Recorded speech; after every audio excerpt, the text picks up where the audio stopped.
Shalom everyone. I'm just summarizing here a bit of the study we've done about the really interesting subject of grafting trees in Halakha and outside of Halakha. And if you want to know more, read the source sheet and write to me.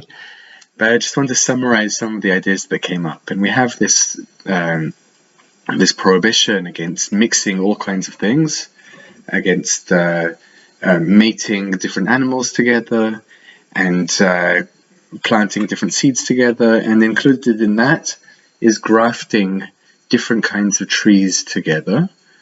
And the key word there is different. So it seems that the grafting like an apple onto an apple tree, onto an apple root, that's fine, but grafting an etrog onto an apple, for example, or the other way around, is not.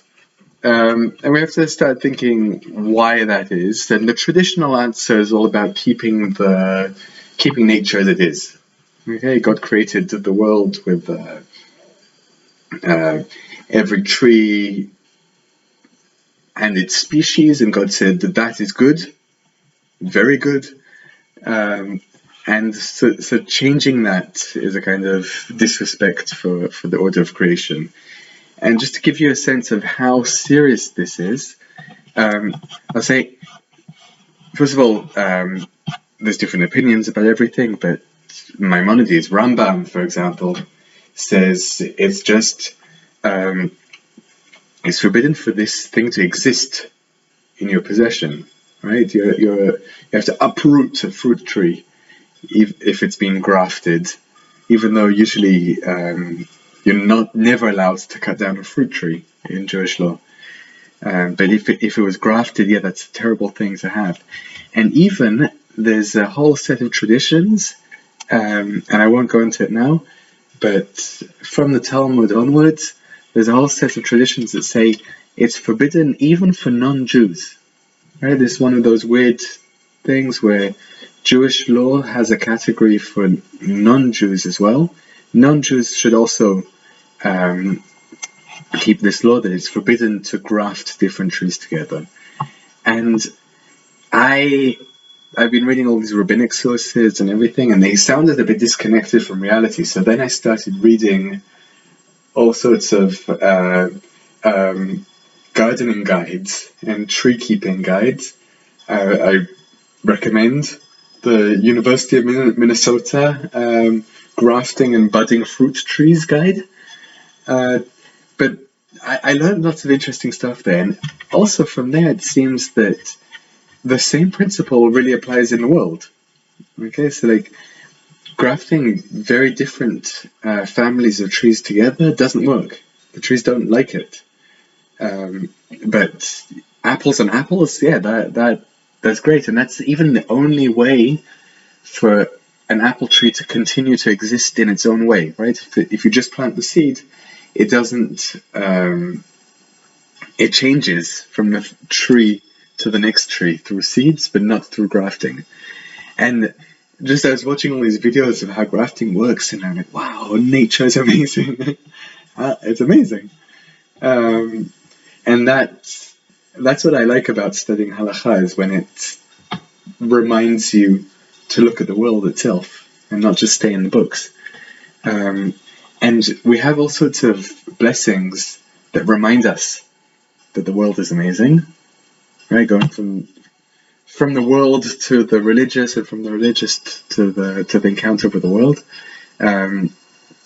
The strongest one, the one I love, is every year in the spring, when we see a tree blooming for the first time, or blossoming, we say, Baruch Atah Hashem, right? We bless God, Shelo chisar ba'olamo klum, that nothing is missing in this world. V'rabo briot tovot v'lanot tovot.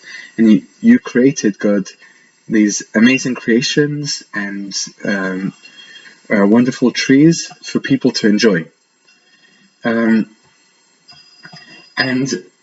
so in the shiur we discussed all these issues. I want to finish with complicating it a bit, okay? to say that everything should be separate, well, that's great. Okay, we have lots of meat and milk. We have Shabbat and not Shabbat. Right, we keep all sorts of things distinct. But there's also all sorts of things which do get mixed. Right, you can imagine marriage. Right, when people from different families mix together. Right, that seems as a good thing. And even different tribes of Israel, they mix together through marriage. Different, we don't have this caste system in Judaism. You have priests, but they can marry non-priests, and non-priests can marry priests, and so on. Also, the idea of conversion actually is also very interesting. The fact that someone from outside of the people of Israel joins on isn't obvious, and even there's a commentary that we looked at that said that same word is used when Abraham is blessed, that he will have all the people of the world blessed through him. The word used is v'nivrechu, which usually means blessed. But one of the commentators, Rashban, says it comes from the word mavrich, which means grafting. So God says, I'm going to graft all the families of the world onto your family. It's a good mixture. And I'll finish just with an amazing response, which starts with the question of grafting and then takes us to a really interesting theological place. And that is, there's a question asked about, can you say the blessing of Shechianu, the blessing of thanks for arriving at a good time, when eating new fruit from a grafted tree? Okay, so I didn't say that the fruit from a grafted tree is kosher. You can eat it, but you're just not allowed to do that act of grafting. And so this Rabbi Yaakov Emden, I think Germany, 18th century, he says, yeah, of course you can say a blessing over the fruit of a grafted tree. Of course, because why not? There's all sorts of other cases where we say blessings over forbidden things, right? There's a blessing to say when you see someone beautiful, right? So if you see a beautiful idol worshipper or a beautiful illegitimate child, right? No child is illegitimate, but from an illegitimate sexual union, you say a blessing for having encountered a beautiful creation, right? And he says, yeah, anything that exists, and this is the amazing thing, anything that exists in the world is what God wants. Nothing can exist except by God's will. It's only that the action was forbidden for people. Right? So it's an amazing thing. He says, there are many things like this, which in themselves are absolutely necessary, but doing them is forbidden, due to humanity being unprepared. So it seems that grafting, we have both